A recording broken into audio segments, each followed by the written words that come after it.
Morning. আশা করি সবাই ভালো আছো আর আমিও ভালো আছি। তো আজকে আমার আর একটি নতুন ভিডিওতে সবাইকে স্বাগত আর আন্তরিক শুভেচ্ছা দিয়ে শুরু করছি। তো এখানে কলার মোচা নিয়ে বসে গেছি আমি। আজকে কলার মোচার রেসিপি করব, মোচা ঘন্ট। এটা আমার খুব একটা ফেভারিট তরকারি এবং আমাকে খুব ভালো লাগে। কেউ যদি আমাকে একটা গোটা মোচাই দিয়ে দেয় ঘন্ট করে, তো আমি একা খেয়ে যাব শুধু মুখে বসে বসে। এটা আমি খুব পছন্দ করি। তো কি করে বাছছি সেটাই তোমাদের সঙ্গে শেয়ার করেছি। এই যে যতটা ধরো লাল লালগুলো আছে ততটা সব কলা, ছোট ছোট কলা থাকে, এই যে এরকম হয়ে। এইগুলোকে প্রথমে সব এক এক করে বের করে নিব। তোমাকে অ্যাট ফার্স্টে দেখালাম কি করবে। একটা লম্বা শির আছে আর একটা নৌকোর মতো আছে, ওই দুটোকে ফেলে দিবে। তো এক এক করে আমি এগুলোকে সব বের করে নিচ্ছি। আমাদের ওখানে কি বলো তো, 5 টাকা 10 টাকা এইগুলো পাওয়া যায়। এখানে আমি একটু দাম বেশি নেই, কারণ এগুলো তো একটু ট্রেন্ডিং, তার জন্য আর কি। এখানে অতটা অ্যাভেলেবেল নেই, কেউ অতটা ধরো খায় না, এগুলো খুব কম আসে এবং অনেক যত্ন সহকারে আসে, তাই হয়তো একটু বেশি দাম নেয়। এখানে পাওয়া যায় না এমন কিছু নেই, সব কিছুই পাওয়া যায়, বাস জাস্ট একটু দামটা বেশি নেয় আর কি। তো দেখতে পাচ্ছ আমি লাল যতটা মানে না সাদা বেরোচ্ছে, আমি এরকম করে সব বের করে নেব। এই যে, আর আমি বের করব না, পুরো সাদা বেরিয়ে গেছে। এবার এটাকে ওরকম করে কাটবো আর কি। আমার ঠান্ডা লাগার কারণে ভয়েস দিতে প্রচণ্ড প্রবলেম হচ্ছে। জানি না শরীরের কি কমি হয়েছে, একটার পর একটা অসুখ লেগেই আছে আমার। যাই হোক, সেটা আমার প্রবলেম। তো আশা করি আর ফেলবো না, যে এটা এই অবধিই রেখে দিব। তো এবার এগুলোকে কি করে কাটি আমি তোমাকে দেখি। অ্যাট ফার্স্ট এগুলো তো সব বেছে নিব, পরিষ্কার করে নিব, তারপরে আর এখানে একটু হলুদ গুলা জল নিয়ে নিয়েছি, কারণ এগুলোতে তো কষ থাকে। হলুদ গুলা জলটা নিয়ে কাটলে কি হয়, কষটা ছেড়ে যায়। আর কি হয় বলো তো, এক একটা মোচা না তেতো লাগে, আবার এক একটা মোচা খুব মিষ্টি লাগে। কিন্তু এটা যখন রান্না করেছিলাম হালকা একটু তেতো ভাব ছিল। এগুলো কলার কারণে হয়। হ্যাঁ, যে এক একটা কলা এক এক রকম মোচা হয়। আর আমি তো কিনে এনেছি, তাই জানি না এটা কোন কলার মোচা। তবে যাই হোক, খুব একটা তেতো ছিল না, খাওয়ার মতোই ছিল আর কি। তো এই যে দেখতে পাচ্ছ এরকম শাকের মতো করে আমি কুচি কুচি করে সব কেটে নিই। তোমরা যে যেখান থেকে দেখছো, আশা করি আমার ভিডিওগুলি যদি তোমাদের ভালো লাগে, তো একটি লাইক কমেন্ট শেয়ার করে দিও, কারণ তোমার একটি লাইক আমার ভিডিওগুলিকে আরও 5 জনের কাছে পৌঁছে দিতে সাহায্য করবে। আর একটি সাবস্ক্রাইবও করে দিও যদি তোমাদের ভালো লেগে থাকে আর কি। আর তোমরাও মোচা ঘন্ট রান্না করে খেয়ে আমাকে জানিও যে তোমাদের কেমন লেগেছে। আমার তো খুব ভালো লাগে, আমি মোচা ঘন্ট খেতে খুব ভালোবাসি। আসলে বাঙালি খাবার খেতে না আমি খুব ভালোবাসি, যেমন ধরো ইলিশ মাছ, মোচা ঘন্ট, এইরকম অনেক জিনিস আছে, এই মুহূর্তে আমার মনে পড়ছে না আর কি। আর আমার মেয়ে জানো তো, আমার মতো একটুও হয়নি, ও কোনো সবজি খেতেই চায় না, শুধু তার চিকেন মাটন এইসব। হয়তো বড় হলে খাবে, এখন হয়তো খাচ্ছে না, ওই অপেক্ষাতেই আছি। তো এটাকে আমি ভালো করে ধুয়ে টুয়ে পরিষ্কার করে নিয়েছি। এবার প্রেসার কুকারে দিয়েছি। এটা আমি প্রেসার কুকারে সিদ্ধ করব। কি বলো তো, নতুন আলু দিব তো, আর নতুন আলুগুলো প্রচণ্ড টাইট হয়, সেদ্ধ হতে চায় না।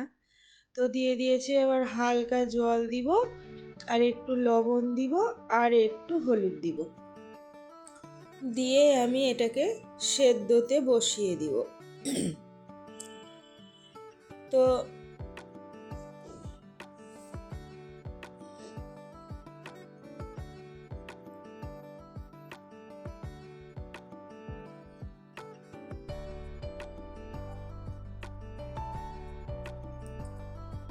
আর প্রেসার কুকারে দিলে কি হবে, তাড়াতাড়ি সেদ্ধটাও হয়ে যাবে আর আলুটাও ভালোভাবে গলে যাবে। আর এটা একটু মাখো মাখো না হলে, ঝরঝরে হলে না একদম খেতে ভালো লাগে। তো গ্যাসটাতে ফায়ার দিয়ে দিব, দেওয়ার পরে আমি কুকারটা বসিয়ে দিলাম আর কি। আর এদিকে একটা প্লেট নিয়ে নিয়েছি, আমি মাছও রান্না করব। তো মাছগুলোকে ভালো করে ম্যারিনেট করে কিছুক্ষণ রেখে দিব। এই যে আগের দিন মাছ এনেছিলাম, সেই মাছগুলো কিছুটা বেঁচে ছিল। একদিনে তো আর অত মাছ খাওয়া হয় না বলো। আর এখানে তো এইরকম নিয়ম যে তুমি ওকে 500-250 মাছ দিবে না। তো একটা মাছকে ওজন করবে, যতটা হবে ততটাই নিতে হবে। আমাদের ওয়েস্ট বেঙ্গলে কি বলো তো, যেই কোনায় যাও না কেন 100 গ্রাম, 200 গ্রাম, 250 গ্রাম, 500, তা তোমরা জানো যারা ওয়েস্ট বেঙ্গলের আর কি, দিয়ে দেয়। এটা দিল্লিতেও করে, কিন্তু কেটে দেয়, এমনটা নয় যে গোটাই নিতে হবে। আমি এইখানেই দেখছি, এই তেলেঙ্গানা ডিস্ট্রিক্টেই দেখছি, মানে হায়দ্রাবাদে, হয়তো ব্যাঙ্গালোরেও এরকম সিস্টেম জানি না আমি, বাট বললাম আর কি। তো হায়দ্রাবাদে এইরকম যে মাছটার যতটাই ওজন হবে তোমাকে ততটাই নিতে হবে। আর একটা মাছ তো ধরো 1 কিলোর নিচে হয় না, কারণ এখানে ছোট মাছ আসেও না, বড় মাছ হয়তো অন্যান্য সাইডে আসে, আমি যে সাইডটায় থাকি ওই সাইডটাই কিন্তু আসে না। তার জন্য কি করি, ওই রবিবারের দিনে যা একটু জ্যান্ত মাছ পাই, ওই 1100, 1200, 1500 এরকম ওজন হয়, যা হয় নিয়ে আসি আর কি। তো মাছটা মেখে দেওয়ার পরে আমাকে প্রচণ্ড খিদা লেগেছিলো, সকালবেলা থেকে কিছু খাইনি। একের পর এক মেয়েকে স্কুল ছাড়া, মেয়ে টিফিন করা, এই করা করতে করতে না টাইম হয়ে ওঠে না। তো কোনো দিনই সকালের খাবারটা আমার ঠিকঠাক হয় না। ঠিক রান্না করব সেই সময় আমাকে প্রচণ্ড খিদা লাগে। আমি বলি ওদিকে তো ওটা সেদ্ধ করতে দিয়েছি, আমি বলি একটু খেয়ে নিই, আমি প্রচণ্ড খিদা লেগেছে, একটু মুড়ি খাবো এখন। তার জন্য শশাটাকে ছিলে নিচ্ছি। অ্যাট ফার্স্ট মানে যেগুলো যেগুলো দিব মুড়িতে আর কি, সেগুলো ধরো করে নিচ্ছি। তো শশাটা ছিলে নিয়েছি, এবার ভালো করে কুচি কুচি করে নিব। আমি কি করি বলো তো, প্রতিদিন সকালবেলায় উঠে মেয়েকে খেতে দিই, তারপরে আশিককে খেতে দিই, কিন্তু আমার এমন হয়ে ওঠে যে আমি খেতে টাইম পাই না, একটু জলও খেতে টাইম পাই না। সকালবেলায় আমার প্রচণ্ড কাজ, প্রচণ্ড। সারাদিন তো কাজ থাকে, কিন্তু অত চাপ থাকে না, ওই একটু আধটু হয়তো ঘর গোছানো, ঝাড় দেওয়া, ঘর মোছা, এই জামা কাপড়গুলোকে গুটিয়ে রাখা, একটু কাপড় কাচা, এই সবগুলো। তো এগুলো আমি একটা চাপের কাজ বলে মনে করি না। কিন্তু সকালবেলায় কিচেনে কী হয় বলো তো, মেয়ের লাঞ্চ, স্বামীর লাঞ্চ, তাদেরকে সকালবেলায় খেতে দেওয়া, তাকে স্কুলে ছাড়তে যাওয়া, স্কুল থেকে ছেড়ে এসে আবার সবজি কিনে নিয়ে আসা, প্রচণ্ডই চাপ থাকে। এবার কি হয় বলো তো, এইসব করতে করতে না আর খাওয়ার টাইমটাই পাই না। আর কি হয়েছে, দীর্ঘদিন এরকম করার কারণে অভ্যাস হয়ে গেছে, সকালবেলাটায় খিদাও লাগে না। কিন্তু এটা তো একটা ভালো জিনিস নয়, সকালবেলায় না খেলেই তোমাকে অ্যাসিডিটির প্রবলেম হবে। আর আমার ওটাই হয়েছে, না খেয়ে খেয়ে খেয়ে অ্যাসিডের প্রবলেম হয়ে গেছে। জেনে শুনেও আমরা ভুল করি জানো, কিন্তু কি করব, টাইম পাই না। যাই হোক, অনেক কথা হলো, এবার রেসিপিটার ব্যাপারে বলি। তো ওটা আমার সেদ্ধ হয়ে গেছে, মানে জল ঝরাতে দিয়ে দিয়েছি। আর এখানে আমি দিয়ে দিলাম পেঁয়াজ কুচি আর গরম মশলা, তাতে দিয়ে দিয়েছি একটু আদা রসুন, জিরা গুঁড়ো, লঙ্কা গুঁড়ো, আর লবণ তো অপশনাল, জানো লবণটাই দিতে হবে, আর হলুদও দিয়েছি।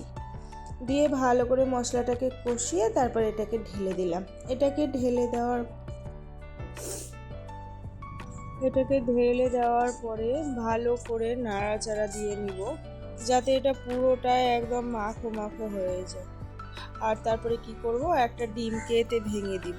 ডিমটা এমনভাবে ভেঙে দিবে যাতে পুরো একদম মাখো মাখো হয়ে যায়, দানা দানা না হয়।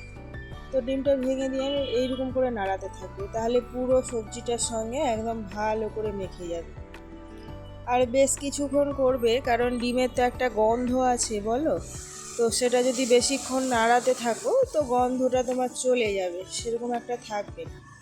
তারপরে ওপর থেকে ছড়িয়ে দিলাম আমি গরম মশলার গুঁড়ো। আর গরম মশলাটা তোমরা অবশ্যই দিবে, কারণ গরম মশলাটা দিলে খুব সুন্দর একটা সেন্ট আসে, মনে হয় টেস্টটা আরও বেড়ে গেছে, আর গন্ধেই তোমার খেতে ইচ্ছে যায়। তো আমার দেখো কমপ্লিট হয়ে গেছে রান্নাটি।